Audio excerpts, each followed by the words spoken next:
right, well, looks like we're about to get to go. Well, hello, everyone. I want to welcome everybody to the final Media Monday of the fall semester. For those of you who may not know me, I'm Don Armstrong, the Director of Student Media at ETSU, and I'd like to welcome June Cross as our guest tonight. She's a professor in the Graduate School of Journalism at Columbia University, as well as an award-winning documentary filmmaker and author. Her latest work, Whose Vote Counts, focused on voter suppression efforts and aired on PBS's Frontline in late October. So welcome, Dr. Cross. Hi, Don. Thank you so much for having me. And I'm not a doctor. Okay, so welcome, Professor Cross. Excuse me. I never got around to getting the PhD part. I was lucky to get out of undergrad, actually. They let me out. As I often say, I majored in getting out. Well, could we start off this evening just kind of talking about your work in general and especially your latest work and what led you to that work? I've been making documentaries since 1990. God, that makes me awfully old. Oh my God, that's 30 years. That is a really scary thought. Anyway, my work centers on the intersection of race, poverty, and politics in the United States. And so I've done sort of a body of work that ranges from religious faith within the African American community, and really the importance of community in American life. Excuse me, my cat has just found a paper bag. Will you get out of here?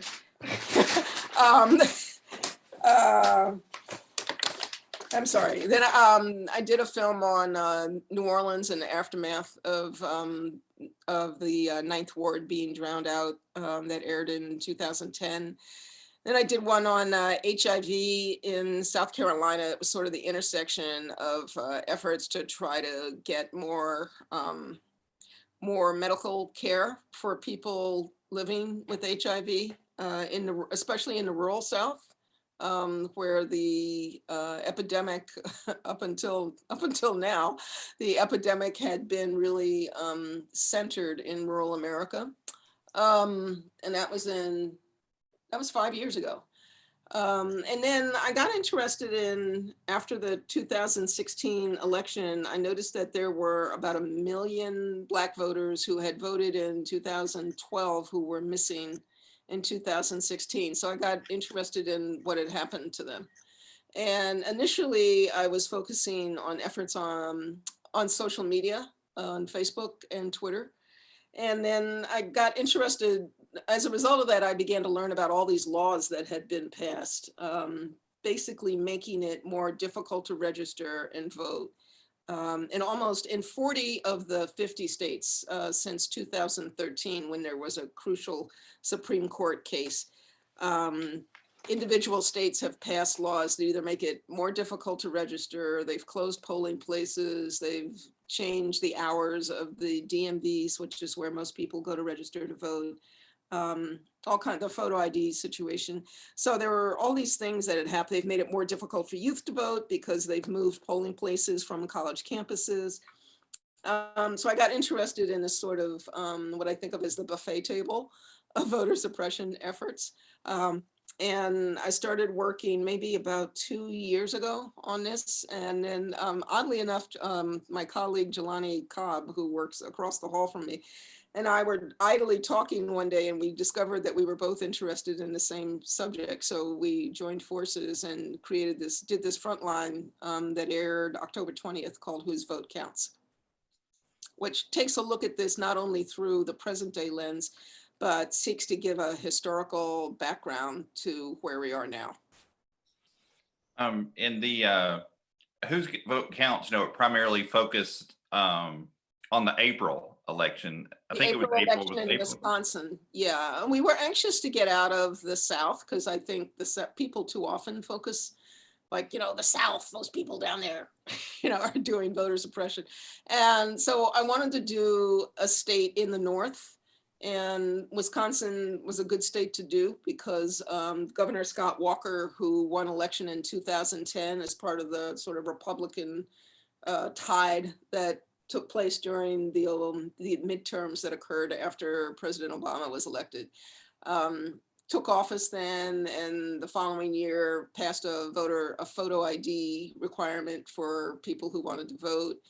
And then there was a sort of seminal case called Shelby County, which came out of Alabama, Shelby County versus Holder, which made invalid, the result of it was that it invalidated a key part of the Voting Rights Act. And then after that, you see this flood of laws everywhere in the United States, making it more difficult to register and vote.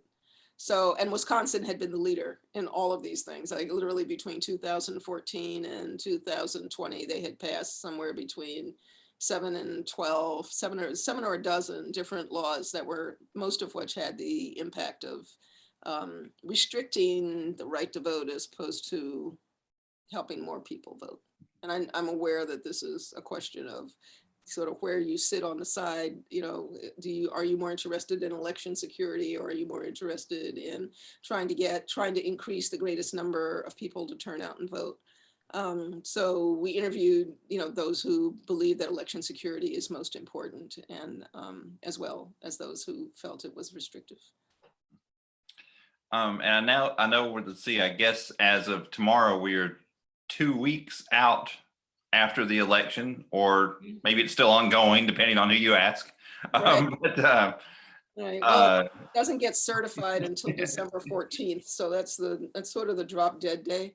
Yeah. And, so to speak. So after December, the people have been expressing a great deal of concern as to as to the president's unwillingness to concede, but the Electoral College certifies the vote on the 14th of December. So if we're still past that point and there's a refusal to concede, then I'm going to really begin to get worried, even more worried. Right. We'll see. And what are your thoughts now? And again, I know that it's only been 2 weeks ago, but if you look at the work that you debuted in October and think about the work you did for that and kind of the period we're in right now post-election, what are your thoughts? I think we were incredibly sort of forward-looking. I think everything that we talked about in the film has come to pass, including the litigation and the lawyering that's gone on. I mean, there was an equivalent amount of lawyering going on prior to the November, that was it, the third, prior to November 3rd election. And we knew that there was going to be a lot of lawyering going on afterwards. In Wisconsin, the result was so decisive that there was no point in getting into litigation. At the national level, the litigation continues regardless. So I think they've just about exhausted all the litigation. So I think the next level will be trying to, if the administration chooses to go that route, will be trying to invalidate the electors that the states have selected. So that would be we didn't get into that in the film, but that would be a pretty big deal if that were to be approached, especially given the margin of victory at the moment for the Democratic ticket. And you had mentioned, and I think that, a lot of people, when you think about voter suppression, a lot of people naturally think of the South, but do you see it as more of a 50-state issue, or? Yeah, it's an American issue. It's not just a Southern issue. I mean, there's no right to vote written into the Constitution. And I think that was a big aha moment for me, that the right to vote has been something that was hard fought for from 1776. So when the founders signed the Constitution, that group of white guys that you saw, that you always see, they were the only ones who could vote. I mean, like, it was them and their buddies, the propertied class. Working class white men did not get the right to vote until 1728. And then it's another 50 years before Black men get the right to vote after the emancipation, after slavery ends. And then it's another 50 years before women get the right to vote. And then it's again another 50 years before youth and Native Americans and non-English speakers receive the right to vote. So it's like, really, it's almost been a 50-year cycle. And we're actually at a 50-year point now. So if you look at from like 1972 to present, it's about 50 years. So we're at that point and we either go forward or backwards. I don't, it's like one would like to think that democracy marches forward. Democracy has marched forward ever since the founding, but there's always a chance we can go the other way. With the turnout in this election, I think did the best in 100 years or something. I mean, does that make you hopeful for the work you do, or? It does, actually. It was interesting because back in, I'm not going to say when, because I don't want everybody to know how old I actually am. Let's just say many, many years ago, one of the first stories I did, I was working at what is now the PBS NewsHour, and I was assigned to do a story on why more Americans don't vote. And like, I think the turnout at that point, it was some dismal number, like 20% of the people who were eligible to vote actually voted. And that number is way up. I mean, this election, the one thing that has happened, I think, over the last 4 years is that everybody has come to realize how important not just the presidency is, but because of, the unfortunate matter in which George Floyd died, but also the reality that people have come to realize that it makes a difference who the prosecutors and the judges and the DAs are. That people have begun to realize that local elections mean as much as national elections. So there was a huge turnout. The president got more votes than any president has ever got. I think it was like 72 million. And Biden still got more, it's 76 million. So, it's, I think it's been, whatever you want to say about what's happened the last 4 years, it has at least been good for making people wake up. And what do you see next? What work still needs? I know there's tons of work that still needs to be done, but what's next with the voter suppression efforts and trying to make that a thing of the past, which of course that's going to be very difficult to ever do. But what do we all need to be doing? There's going to be, I think it's a state by state thing at this point. I really do feel like this is out of the hands of the Supreme Court has pretty much said they're not going to get involved in, not only in the Shelby case, but in a number of cases that happened after that. They've made it clear that they're not going to get involved in voting rights cases. So I think we're at the state level, which is another reason why the local vote, how you vote, sort of what they call down ballot, the elections that occur at the governor's level and below are now more important than they ever were, because those are the people that are going to decide, like the day-to-day existence of our lives. I think even though the Democrats apparently have won the top of the ticket, Republicans have retained control of the state legislatures, and I think increased their numbers actually, which means that they're going to have the right, and because they're going to have the ability to redraw the districts that we all live in, senatorial, state, at the state level and the national level for the next 10 years, because this was a census year. And the basic reason for having a census is to decide who goes to Congress, who goes to the Senate, who represents us in the state capitals. And because the Republicans still retain control, there's going to be another 10 years basically of Republican hegemony in the United States. So, if we want to change that, we need to vote. If we want to make sure that it doesn't change, we still need to vote. So there's, I think, an important lesson about engagement and registering and really, and not taking that right for granted. I covered in South Africa after Nelson Mandela was freed from prison back in, this is 1994, I believe. The first election, the first democratic election in South Africa. And people stood in line for 24 hours so that they could vote. It was the first time that the Black population of South Africa, which is the indigenous population of South Africa, had ever been able to vote. And it wasn't seen as like, this is suppression or this is something bad. It was like people were honored to be able to stand in line. People were crying the entire time they were standing in line. And so I watched the images of mostly Black and brown people standing in line to vote in the United States. I was reminded of that time that, you know, as the old civil rights song goes, we who believe in freedom cannot rest. No. And No. just kind of expanding on the conversation a little bit, could you just take us a little broader into some of your work? I mean, what have you learned through studying these issues? And I know that could probably be about a very long conversation. It could be a book. Actually, I've been thinking about writing a book. So I'm sorry. I'm trying to, my cat is a young cat. No, you're fine. And young cats are like, you know, just like, oh, there's a bag. I must tear this bag apart. It's my plaything.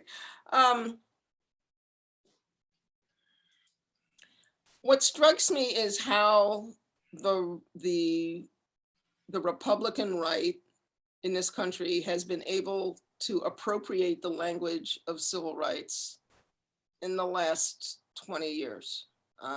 That's what really strikes me. So now a lot of these legal cases that they're bringing rest on this concept of dilution, that somehow their vote is going to be diluted because there are allegedly all these people out there voting twice or voting to pretend to be somebody else, or somebody harvested their ballot, some third party went and collected ballots and then voted on behalf of people.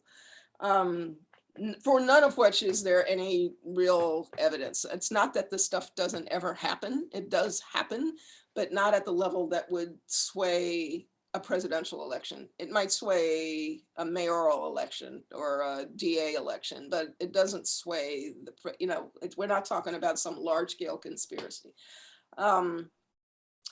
The idea that the civil rights, the language of civil rights has been sort of appropriated in that way, I find really, first of all, I find it intriguing that they were able to do it. And that the left, the Democrats haven't really done anything to counter it in any way other than to sort of say, well, no. So I find that whole process of how that happened, I find intriguing. I mean, and some of the things, like the last film I did before this one was, we did Wisconsin, but the last film I did, I spent like 4 years and going back and forth to South Carolina for the film on medical care. And people think that these are issues that affect African Americans only, but they're not. I mean, 25% of the population in South Carolina is eligible for Medicaid, but only 10% of the population receives Medicaid because they have kept the floor so low. Like the amount of money, if you make more than like $15,000 a year in South Carolina, I don't know what it is in Tennessee, but I imagine it's somewhere similar. If you make more than that, you're not eligible to receive Medicaid. So now you're not eligible for medical care. Your kids aren't eligible for medical care. If you're sick, tough boogies, And I find all of and somehow these things have been, in the same way that like COVID now has come to be seen as there's some kind of political issue here, when what we're talking about is like 1 in 400 Americans is being diagnosed with this virus as of today. And yet we're still talking about it as if it's somehow you're taking away my right to breathe freely if I have to wear a mask, which I find this like, how did this thing flip like this? I find it a really intriguing, I don't know what it is. It's like the upside down. I don't know if anybody ever watched that series, Stranger Things. Oh yeah, Stranger Things. Like, it's like, I feel like we're living in the upside down, and everything that was right is now upside down. And there's like, we're living in this alternate universe. It's a very bizarre feeling. Yeah, it's amazing that a pandemic somehow became a political issue. I can't figure this out. I mean, we were talking about HIV, we didn't have these kinds of conversations. Well, I want to have the right to have sex without a condom. I mean, nobody says that. Nobody says that. So how does a prophylactic like a mask come to be a political thing? I don't understand. Anyway, whatever. Well, I want to ask, and then I'll open it up to some questions from others that we have in the meeting. But of course, media students near and dear to my heart, and I know yours as well. And so, what are some of the ways that you bring some of your work into the classroom? The best way, I think the most effective way, is to reveal be transparent about my process while I'm going through it. So like this last film, we actually started shooting in Texas almost a year ago. And in a lot of ways, I wish, we had stayed until I liked Wisconsin because it was in the north, but there were a lot of, Texas was really being unabashed. The attorney general there was really unabashedly going after people for what he thought were voter fraud cases. And people are being sentenced to prison for things like they checked the wrong box on their driver's license application. Because they weren't fluent enough to English to understand that if they checked that box, it meant that they had intended to register to vote. They didn't even actually register, but because they checked the box, they were accused of felonies and may be facing deportation. So, so anyway, we were in Texas. COVID got so bad in Texas that we decided we really couldn't go to Texas. So we ended up in Wisconsin. So talking about how the story that you think you're getting ready to do isn't the story that you end up doing is always, I think, a good lesson, because every story, just as a journalist, I know that, you go out one day thinking you're going to cover one story and all of a sudden you're covering another story. My big lesson in that was on September 11th in New York, September 11th, 2001, was election day here in New York City. And I sent my class out to go cover the election. And all of a sudden they were doing a story about planes attacking the World Trade Center. So, that's a drastic example, but I think, as journalists, as people who work in the media, we always have to be ready to to pivot and cover the story that's facing us. And the same thing goes for when you get back in the edit room, the story that inevitably you do not have time to put all the stuff that you wanted to put in. So how do you begin to edit it out and decide what's the story I'm going to tell? And inevitably there's 20 things that you really wanted to say that you're not going to be able to get in there. And, for 2 weeks after after Whose Vote Counts aired, I would wake up in the morning and think of something else that I should have put in, but it's like the next film, I'm not going to be in, that film's done. It's got to go into the next one. All right. Well, I, of course, have other questions, but I want to see if I want to pause just for a moment and see if some of the others on the call might perhaps have questions for Professor Cross.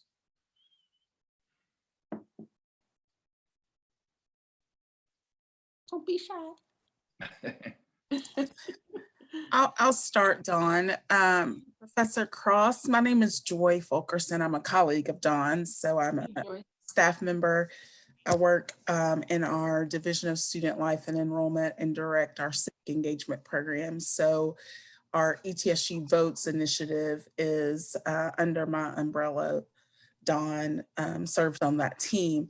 So we have spent we spent lots of time trying to get out the vote, of course, and have been really happy and pleased with the increased emphasis on voting and obviously the turnout of young people. So I'm hoping there are some students on the call and will chime in this discussion as well, because I'm curious of their perspectives as we are this 2 weeks out from the election. But I'm curious to hear your thoughts on what's going on in Georgia. The work of Stacey Abrams, of course, has received great attention. And you talked a little bit about your vision, sort of forecasting a little bit of what has happened. Voter suppression is one piece, and everybody's being attacked. It's people of color. It's obviously young folks in Tennessee. Our students have, our students in Tennessee are not able to use their campus ID as a form of identification, and that's obviously different and not consistent across other places. So I just think about what does it take? And you know, obviously is the work of Stacey Abrams going to be, you know, you talked about either moving forward, marching forward, democracy going forward, or going backwards and such. I just think about, just as we've celebrated the ratification of the 19th Amendment, which of course, even at that time, not all people had the right to vote. So I'm just curious about your perspective on whether or not we will be able to move forward after this. You know, in a large part, it depends on who turns out on. I still don't know when the Senate vote in Georgia is actually, but in January, if the Democrats win the Senate, then that changes a lot of things. If we end up with a Republican majority in the Senate, then I think the agenda that the winning that Biden and Harris have set out is going to be much more difficult to put forward. And there's going to be some things he can do through, I guess, executive action, but you know, a lot rides on the legislative process. And Stacey Abrams, I mean, she should get the Nobel Peace Prize. I mean, she's like anybody who could flip Georgia and turn it blue. I mean, like Georgia hadn't voted blue since Jimmy Carter ran for president in 1976. So, or maybe it was Clinton in 92, but still, I mean, you know, it's like you can name it takes fewer than the fingers of one hand to talk about what an achievement that is. And she had to do it in the face of some really devious laws in Georgia that they had set up. And if you look at all the changes that have been made, they're really aimed at youth, non-English speaking people, and African Americans, like almost with like pinpoint precision. And you can talk about voter fraud and all of the election security all you want. When you look at who is actually targeted, who are the people that are at the end of these laws, you're looking at the classes of people who were protected by the Voting Rights Act until 2013. So the fact that Stacey has been able, Stacey and Fair Fight and what is NSA Youth's group, Georgia, something that Georgia, not Fair the Vote. But anyway, there's like 3 or 4 groups in Georgia that are really working hard on this, that I think all deserve to be congratulated.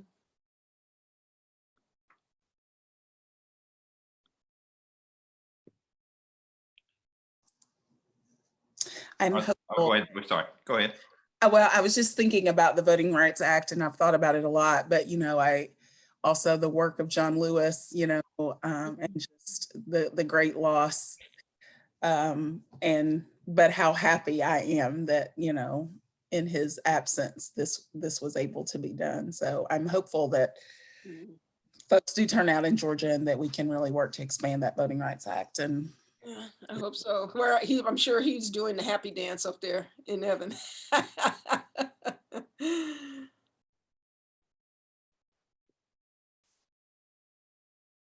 Are there other questions? People can also ask questions in the chat if you all too Sure shy could, to yeah. put your faces on TV or to say.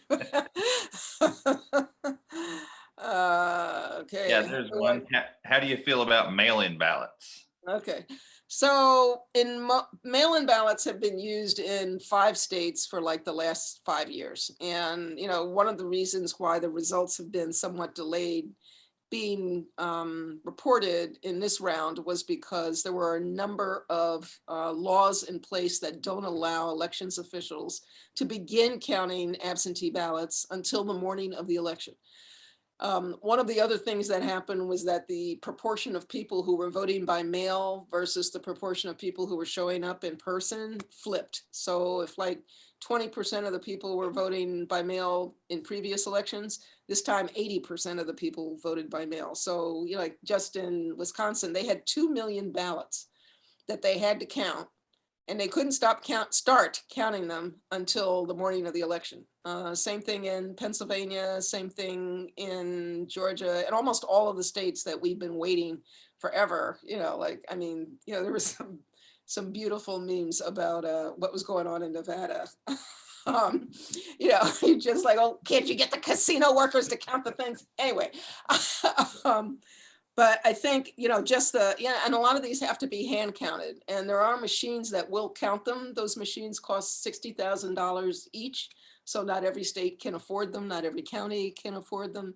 So it takes some time to count those ballots, is one thing. And in most states where they were not allowed to begin counting until election day, people had gone to court to try to either allow them to be counted prior to the election or to allow ballots that were postmarked on election day, but received the day after or 2 days after. In Nevada, it was, I think, 10 days. That was the longest one.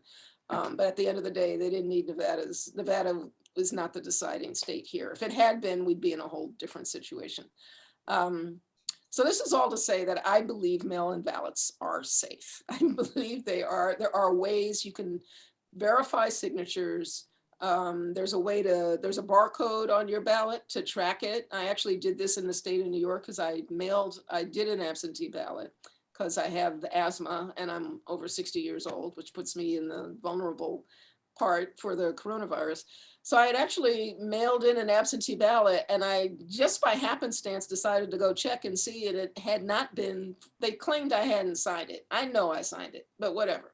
They said I hadn't signed it, but I was still able to check that and go in time and actually vote in person with my mask and my hand sanitizer and all that, and I got my vote counted. This is to say, I think mail-in ballots are not as I won't say as safe. You're not always sure because there's more variables at play that they can either use or that you can make a mistake because there's more steps. It's like in Wisconsin, there's 24 steps from the moment you try to apply for your absentee ballot to when it gets counted, as opposed to 6 steps if you vote in person, from registration to counting your vote. So the more steps you put in place, the more opportunities there are for mistakes, both on your part and on the part of the election officials.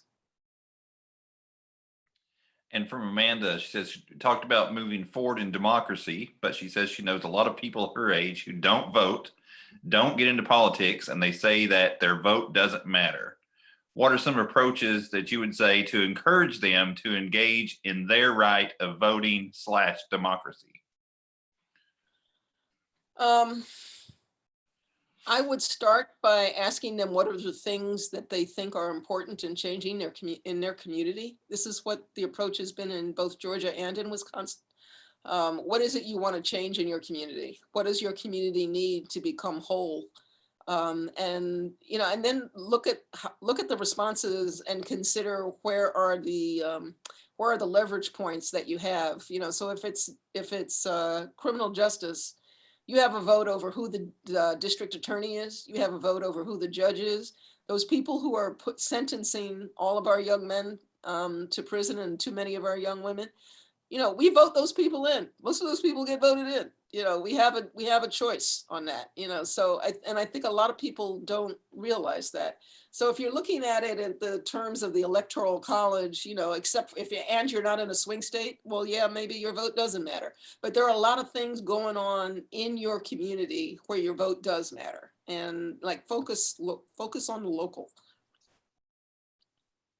What do I think about the voter fraud? So, we spent a really long time looking at this for the film that I did. And basically, the percentage of voter fraud in the United States, it comes down to something like 0.0025%. So something like 1/4% of all the billions of ballots that get cast in this country, that have been cast over the last 10 years, you could say were instances of voter fraud.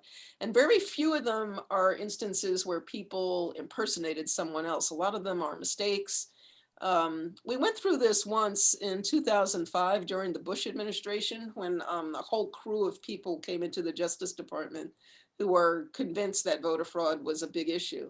And they actually made the US attorneys in the various regions of the country go out and look at these voter fraud. If they didn't prosecute X number of voter fraud cases, they were actually fired. We ended up, the federal government ended up pursuing, I think it was something like 130 cases nationwide. And out of the 130 cases, 96 of them were dismissed because there was just not enough evidence. So yeah, that left 40 there were 40 cases, but is 40 cases going to change a presidential election? I don't think so. So that's what I think about it. That along, make sure I'm not muted. Along those same lines, I mean, we've got, I don't know, maybe 50% of the country is a little bit strong, but pretty close to that, who kind of seems to be buying into the fact that there's, this wide scale voter fraud, stolen election, whatever. What do we do? I mean, how do we combat this? And the second part of that question is, how do you keep from getting too frustrated in the work that you do? How do you keep carrying forward, I guess? It's easier to answer the second question because I don't have an answer to the first part. I look at the long game, and I mean, when I say long game, the real long game. So, I started off earlier talking about how the right to vote isn't written into the Constitution. It actually is a hard fought for gain that, we the people have fought for this right. And if you look back at history, just prior to the Civil War in 1857, there was a case called the Dred Scott decision that said that a Black man had no rights that a white man need respect. And for African Americans who had been looking forward to the day when emancipation might come, this seemed like, you were being thrown into the pit of hell. There was like no way that we were ever going to get out of this. The Supreme Court basically said, even if you escape and make it to freedom, some random person on the street can grab you by the collar and sell you back into slavery, and you had no recourse, absolutely no recourse. So that's in 1857, but then in 1865, lo and behold, we have the Emancipation Proclamation. And then 2 years after that, Black men are given the right to vote. So over the course of 10 years, you do get change. So that helps me put things into perspective. And I think about that a lot. I think about it even in terms of my own life. I'm mostly known for a film that I did called Secret Daughter, which is about my own family. My mother is a white woman, was a white woman. My father is Black. And she did not raise me because of the racial climate at the time. Would not, even here in New York, would not really smile. The racial climate was such that she would have faced a lot of persecution for being a white woman with a Black daughter, even though that Black is Colin Powell once said. And I go from that point to now, and, we elected, and then Barack Obama gets elected. Now, that doesn't mean we're in a post-racial anything. We're not in any post-racial anything.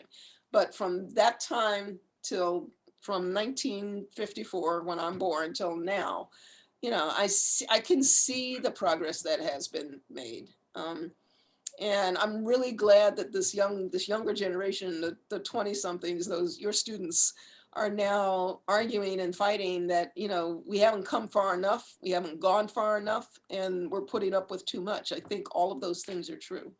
But every generation has its own battles to fight. How do we get the other half of the people that don't agree, or how do we get the two halves of this country to begin having the same conversation again? I don't know, and I'm really worried about that. Jelani Cobb, who was my correspondent, and I talked about this a lot while we were making the film, about whether we were at 1860, which is the dawn of the Civil War, or were we at 1876, which is post-Reconstruction, when the presidency, the election went into Congress and a deal was made that ended Reconstruction. So those of you that don't know need to go back to your history books, but are we at the end of an era in terms of Reconstruction, or are we at the dawn of a war? Either one is not a good outcome. And I don't know, no one trusts, barely, even the people who read mainstream media don't really trust it. And I hate the way journalists are represented on television. Every time I see it, drives me crazy. It's just like, no, that's not what we do. That's not what we do. But somehow that's become the stereotype of how we act, that we're sort of conniving, we'll do anything to get a story, and all we care about is the number of eyeballs that watch. That's true of the people who own the corporations and the capitalists that own the media companies. But for most of the working journalists I know, we're still just trying to get the story right. Which goes right into what I was wanting to ask next. What are some of the things you tell students? Especially in the last few years, it seems we almost at times live in a post-fact society. And so what do you tell students to be sure they get it right? Getting it right is more important than being first. I think one of the elections officials, I don't know if it was Pennsylvania. I think it was Pennsylvania. Somebody in Pennsylvania said, yeah, we want to be fast, but we want to be accurate. And I think that used to be the ethos in the media, but now that we're in this 24-hour, not just 24-hour cycle, we're in like a however many seconds are in a day cycle. Things go up on Twitter. And you're like trying to fact check constantly. But I do, at least with our students at Columbia Journalism School, we focus on being accurate before you're focusing on being right. And one of the ways you do that is having an understanding of the community that you're reporting on. So, hopefully we're not parachuting into a community and just sort of trying to talk to 5 people and then going on the air with that. You want to try to have some understanding of like who these folks are and like who represents them and what are the issues there, and so to have some sense of the background of the thing that you're reporting on, as opposed to just walking in cold and trying to make it up out of whole cloth, which is too often how we're portrayed on television. I think it'd be a good point to ask again if there are other questions. And you can put them in the chat if you.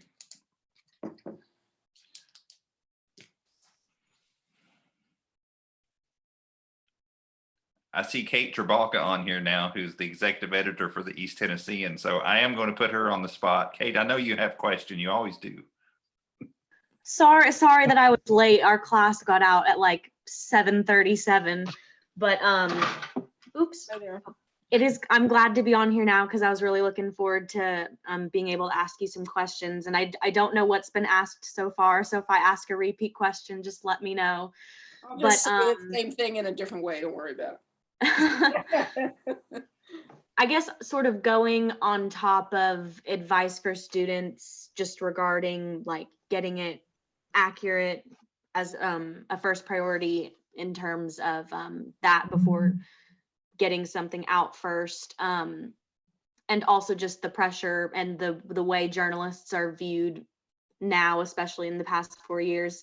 What sort of I guess advice do you have for students to not be discouraged by the way that journalists are represented on TV right now, and like make them, I guess, still as motivated to do the job for what it's actually meant to be?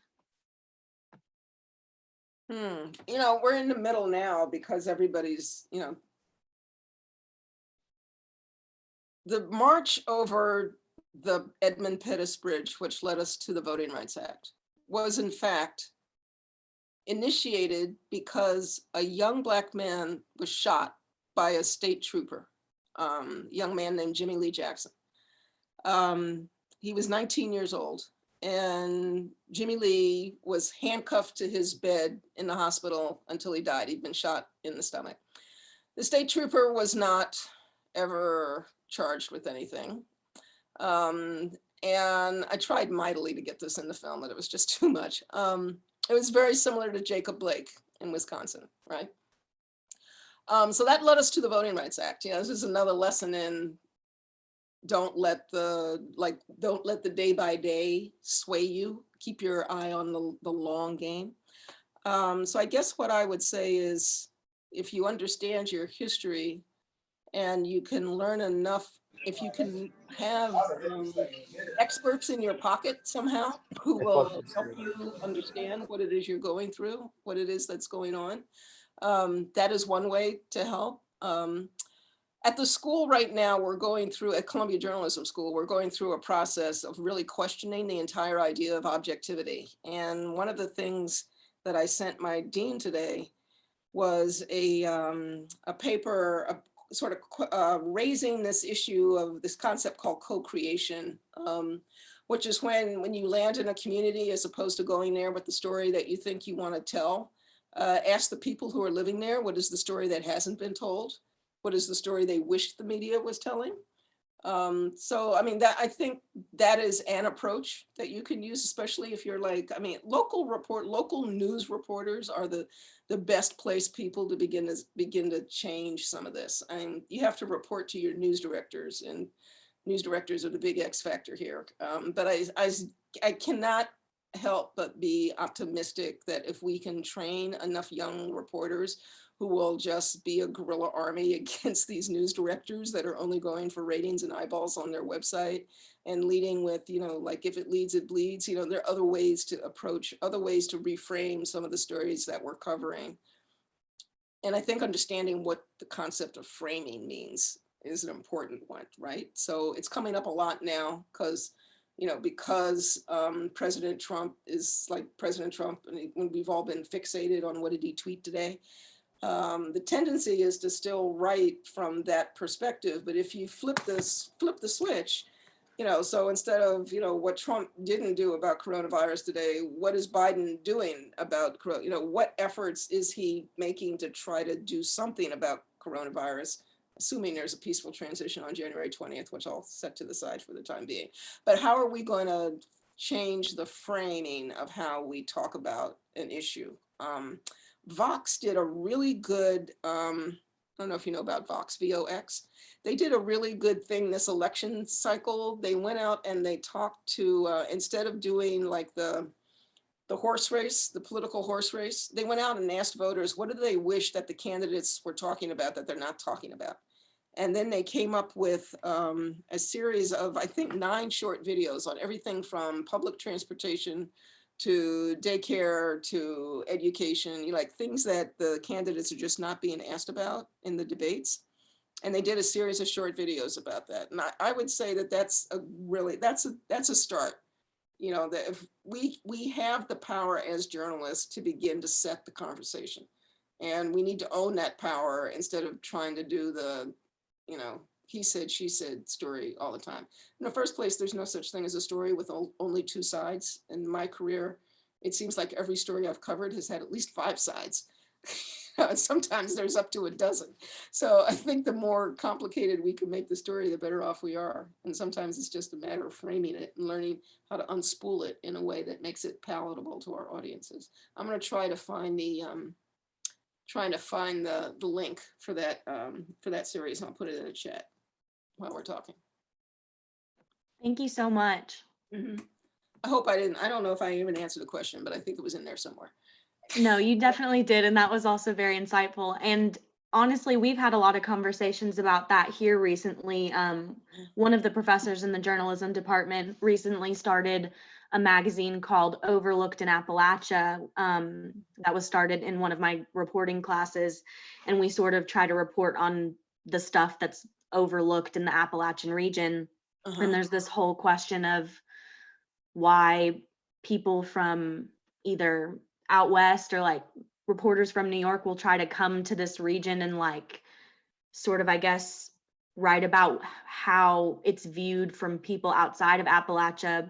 And there is the whole question of objectivity, but obviously people here are going to understand the aspects of the region better than someone who doesn't live in the region. Back in the summer of 2016. I'm sorry. I'm so sorry. So yeah, I've been seeing a lot. I think there was an NPR podcast I had listened to recently too, sort of questioning the whole like how, yes, objectivity is important, but also it's hard to sort of write about a person's perspective if you haven't experienced those same experiences yourself. Right. And so it almost makes me wonder sort of how that whole thing is going to sort of change in journalism over the next few years, just because I feel like there's such a thin line but it's something that needs to be addressed because some stories just really can't accurately be represented by people who just don't understand those perspectives. Yeah, we call that whose story is it? Whose story is it to tell? And yes, we're dealing with that question as well at the school. I sort of reach a point where I feel like we can't say that, you know, because I'm not white, therefore can't cover any stories having to do with white America. Yeah, so I sort of, you know, or because I'm not Arab, I can't cover an Arab perspective. I can lift up those perspectives though, as a person of color myself, or I can cover, even in Appalachia, I can cover people who've lived in poverty because I certainly understand something about that. So, you know, I think there are ways to amplify, but I think of it as amplifying voices as opposed to thinking about it like I'm covering this story. And the more buy-in you can get from the people that you're covering, who are the involved in your story, if you're treating them as you're helping me write this story, you're helping me report this story, as opposed to you're a subject in my story and I just need a quote from you to go put in my article. So there's two different approaches to that. And it really has to do with coming from the heart and approaching as a journalist with some compassion and feeling for the people that we're covering. Thank you so much. I always have to ask, we've had a lot of different perspectives through these Media Monday conversations, but I always ask kind of one of the same questions, and that is, how has COVID-19, how has that impacted the work that you do? Oh my God. For some reason, this thing will not let me. There we go. I think that's a good response for all of us, Dawn. God. So what I'm doing from home, I couldn't travel, so we sent a crew out to Wisconsin, and I was basically working with them remotely. I actually could have traveled, but anyway, we won't get into that. Anyway, so we were doing interviews from a distance of 10 feet. Everybody was masked. We were getting COVID tests once a week. We would travel down to Chicago. There was no place in Wisconsin at that time where you could get rapid tested. So we had to drive from Milwaukee down to Chicago, which is like a 2.5-hour drive, and then wait for 3 hours at the rapid testing place in Chicago, get tested, and drive back again. So that was like a day out of every week just doing that. For my students, it's been much the same thing. Columbia's been very, very on sort of like red alert on making sure that our students are safe. So they literally have to file a reporting plan for every story they're going to cover that includes what their safety measures are going to be, how they're going to keep themselves safe, how they're going to keep the people that they're doing the stories about safe. What transport will they use to get to wherever it is they're going? What are the sanitation processes that will be put in place, like, you know, inside the car, or if you're taking mass transit, you know, how are you going to handle that? How long will you be in the place where you're going to be shooting? You know, and then they're sort of on the top of all of this, you know, do you really need to be in the same environment with the person that you're doing the story about, or can you possibly do this via Zoom or by phone or in some other way? So there's a whole other level of, you know, things. It's like an application almost that you have to fill out before you cover the story. And what are you working on now? What are we going to see from you next? I'm on like 4 different diversity and inclusion committees. So 3 of them at the university and 1 of them with an outside group. And, you know, I'm spending a lot of time thinking about, I'm really questioning. I've never believed in objectivity, actually, even when I was working at the NewsHour, which is sort of the bastion of objectivity. And, you know, how do we question objectivity in a way that still forefronts the journalism, and, you know, sort of forefronts the accuracy of the journalism and forefronts the experience of the people that we're telling, whose stories we're telling, while maintaining accuracy, and letting go of this, because the very idea of objectivity is subjective, right? Who invented objectivity? A bunch of white guys at the New York Times.